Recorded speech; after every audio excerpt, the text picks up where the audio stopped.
Customerland is a podcast about customers, how to get more of them, how to keep them, what makes them tick. We talk to the experts, the technologies, and occasionally actual people, customers, to find out what they're all about. So if you're a CX pro, a loyalty marketer, a brand owner, an agency planner, if you're a CRM and personalization geek, if you're a customer service, CSAT, NPS nerd, you finally have a home. I'm Mike Giambattista. Welcome to Customerland.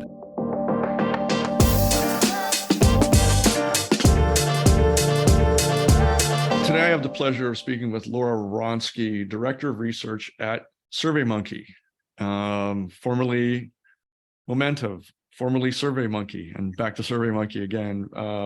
Before we get into all that, and I think it'd be fun too, Laura, thanks for joining me. I really appreciate it. Thank you so much, Mike. I'm really, really happy to be here. So there's all kinds of news, and we don't have to go too deep into this, but let's just talk about it a little bit. Recent announcement that you have a new CEO, Eric Johnson, and along with that, a return to your original brand name, which, because I know this is really important to your executives, I'm in favor of. I think that was a smart move. Please let them know that I said so. I agree. But there's so much brand equity. There's so much brand love. Everybody knew who you are, and what you do and were all about, and the value you brought to the table. So all in all, I think it was a brilliant move. Plus, it's just a fun name that sticks. So yes, please let them know. But beyond that, SurveyMonkey's put out a couple of reports recently that I believe you're in charge of, Laura, putting all this stuff together. So who better to help unpack two specific reports, the titles of which are The State of CX, Emerging Trends, Challenges, and Opportunities. And if you're in the CX world or operate adjacent to the CX world, this is vital stuff. And there's some surprising data that came out of that. And the other one is called AI and the Customer Experience, the Ups and Downs and Up and Coming Opportunities. And I don't even need to talk about how vital this is right now, because it's on everybody's radar. Everybody wants to know what's what. But I thought one of the interesting things, and we'll touch on this later, is how to use AI in ways that your employees and your customers actually like, they don't hate, which is a great angle because people really ultimately want to know that.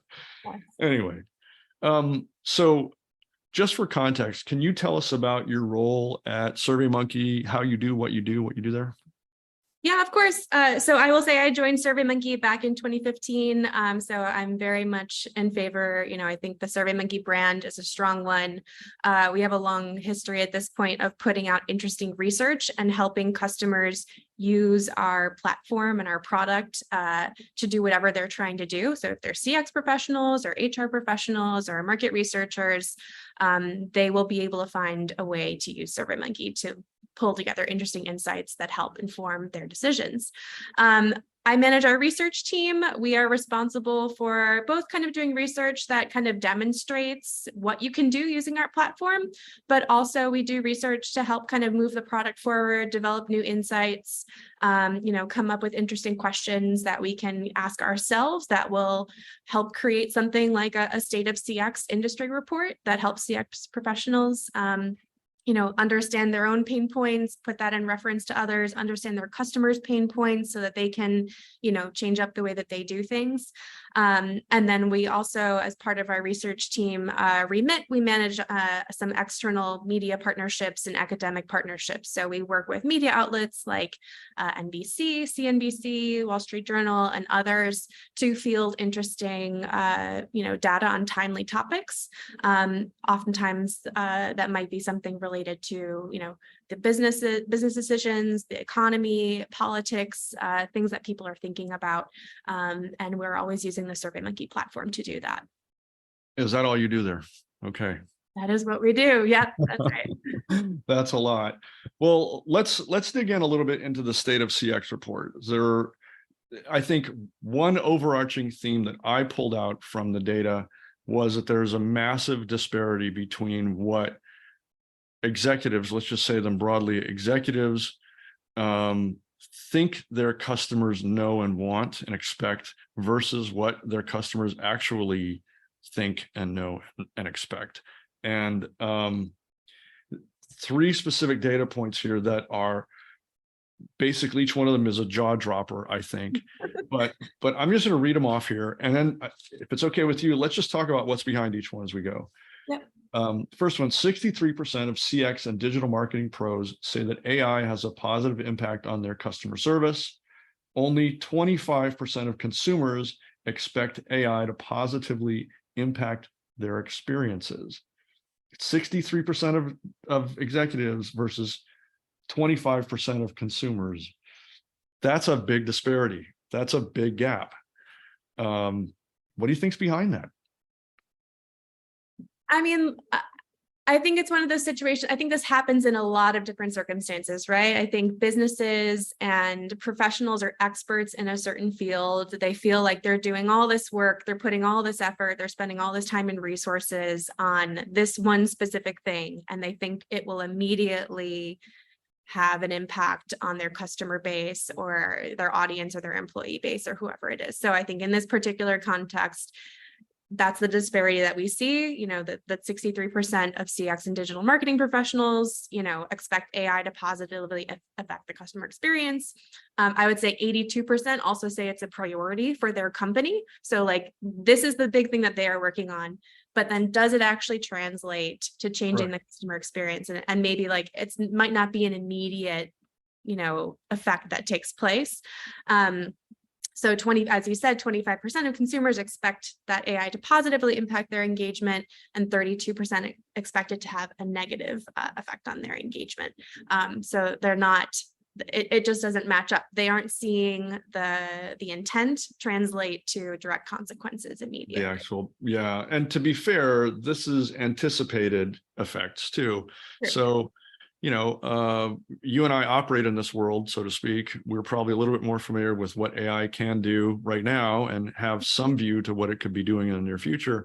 Mm-hmm. My sense is the average consumer just hears AI and, you know, may or may not be attuned to the negative press about it and whatever the media may be saying and hyping. And as part of media, I understand that. But, you know, so I get that to an extent. The surprising part of that to me, though, was that whatever the statistic was, 30 whatever percent that was, expected to have a negative effect on their experience. Yeah, so I think as part of the survey, you know, we asked people to talk through some of their pain points that they have, or some situations where AI might be helpful to them and where situations where AI would not be helpful. So for the most part, you know, for CX in general, the good news from this report is that there is more optimism and more eagerness or willingness for consumers to interact with AI in the CX space versus, for example, the healthcare space or the education space or those sorts of industries. So more people said that they would be eager to interact with AI if it's going to help them return an item of clothing or help them get an answer to a question, then help them get, you know, a diagnosis. So in that side of things, there's some optimism, but there are still a lot of complaints that consumers have about times when they've interacted with AI thus far in a customer experience perspective.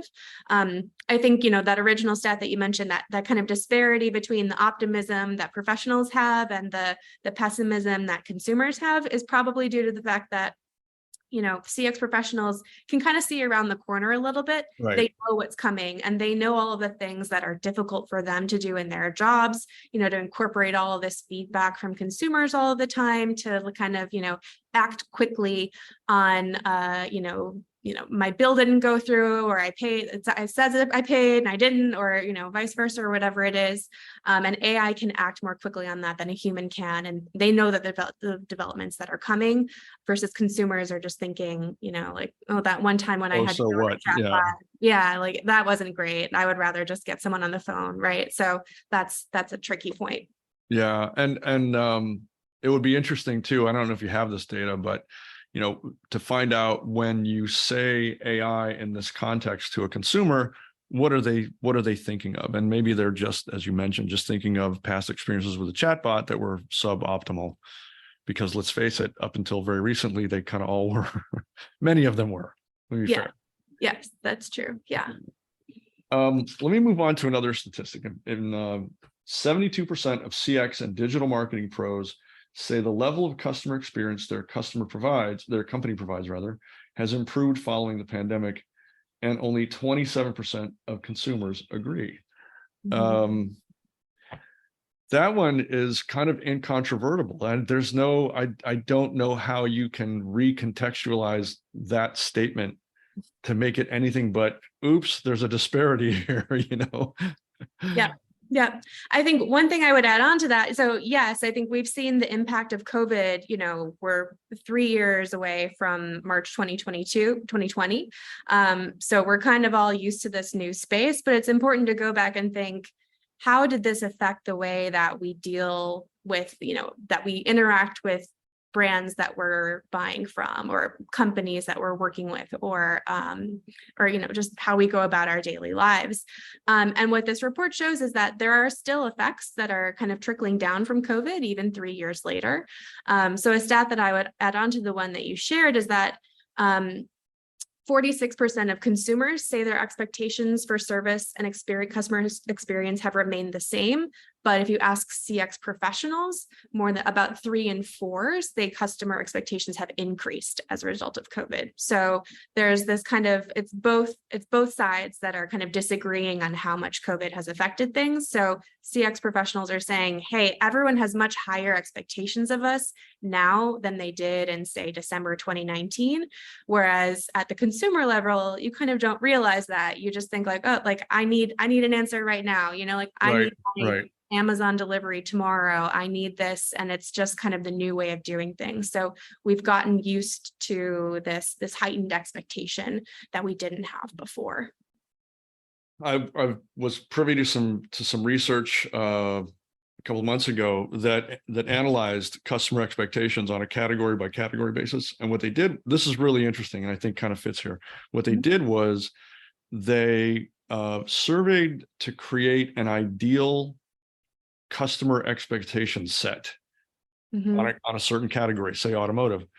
If you are in the market to buy a car, you have certain expectations of how this could go. What does an ideal circumstance look like, and what is sub that?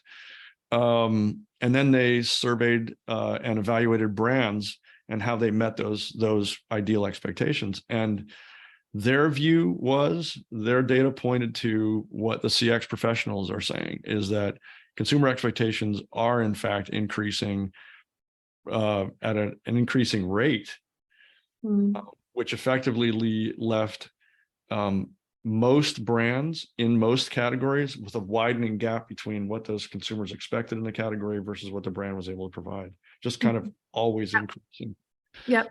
So, and you're right, consumers don't really see it because we're them, it's our growth. We can't really see ourselves increase that way.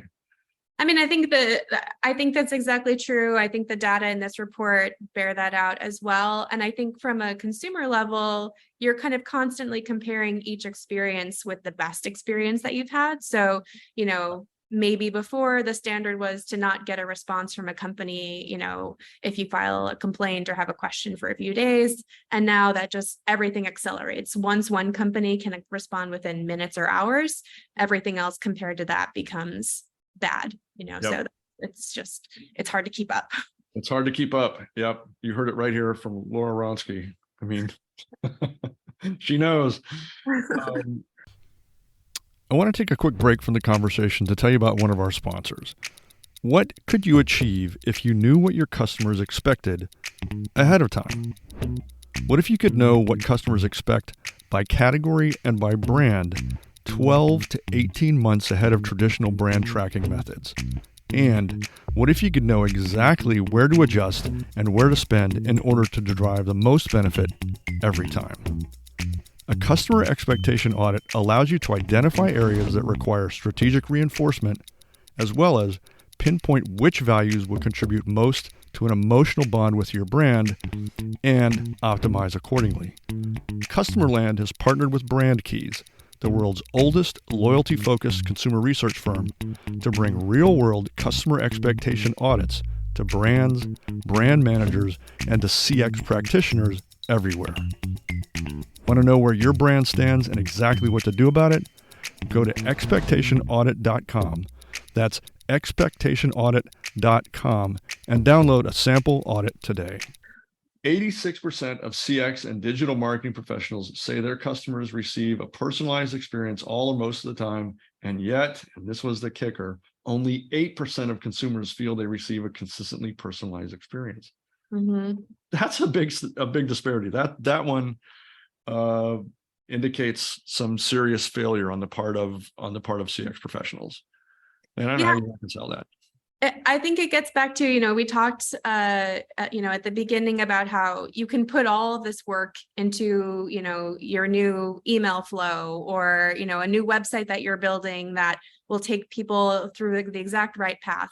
But if it's not the type of personalization that someone is looking for, if you build a new website, but they really want to be able to get someone on the phone, it's still not going to feel personal to them.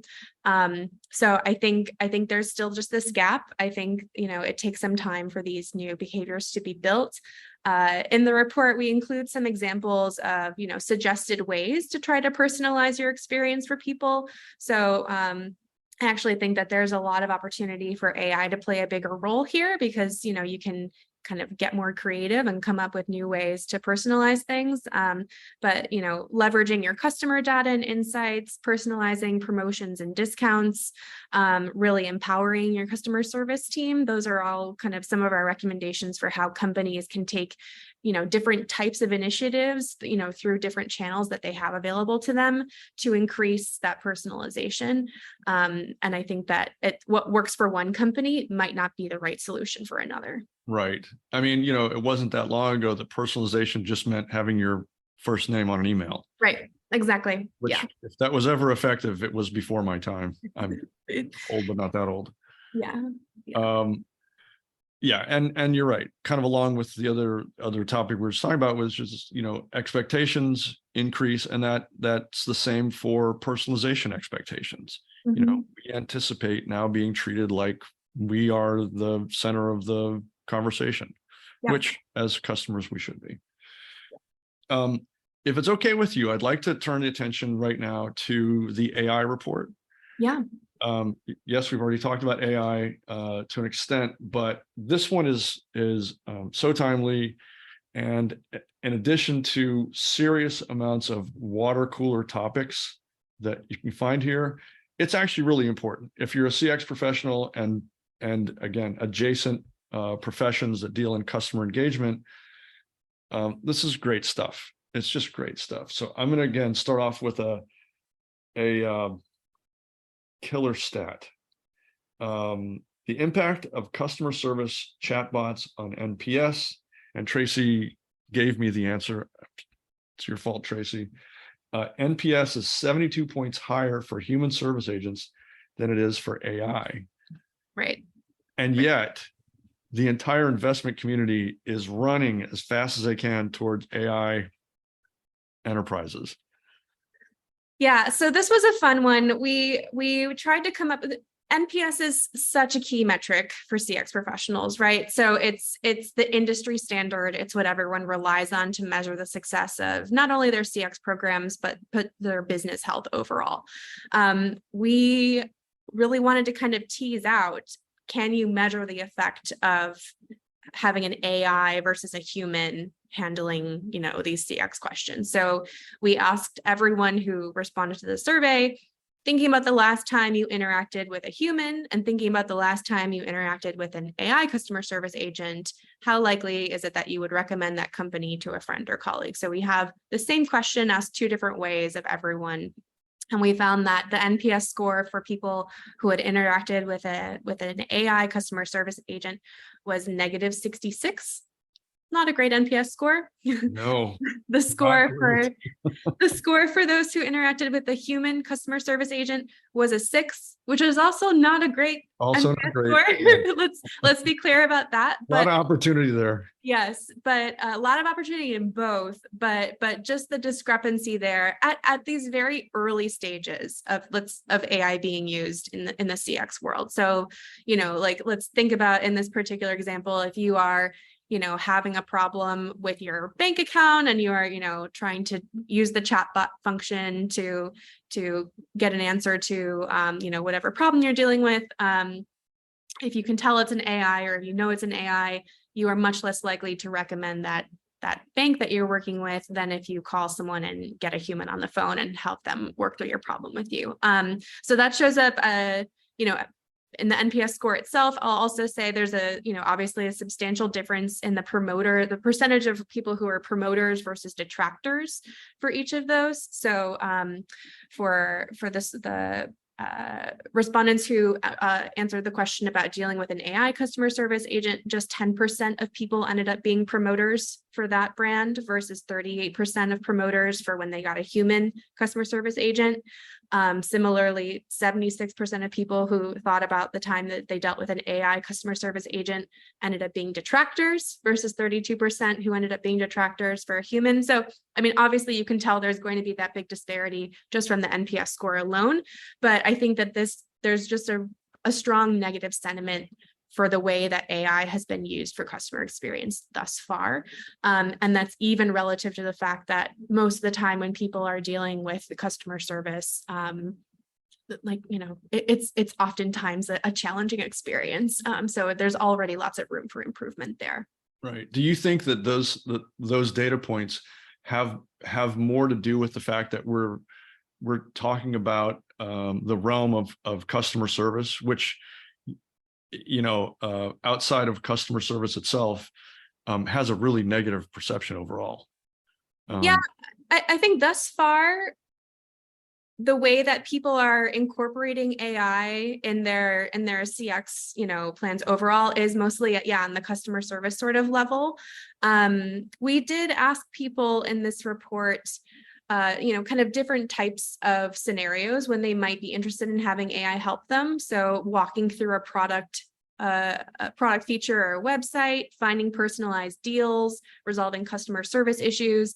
In general, there's less enthusiasm for AI help on like resolving customer service issues and more on the kind of like the personalization aspect. So like we talked about earlier, I think that's where the real opportunity in AI is in the CX space, is how do you create a flow for someone where they feel like they are getting this individualized attention and results that it's just for them, versus they are trying to solve this problem that is just frustrating for everyone involved. So I think that's where there is an opportunity.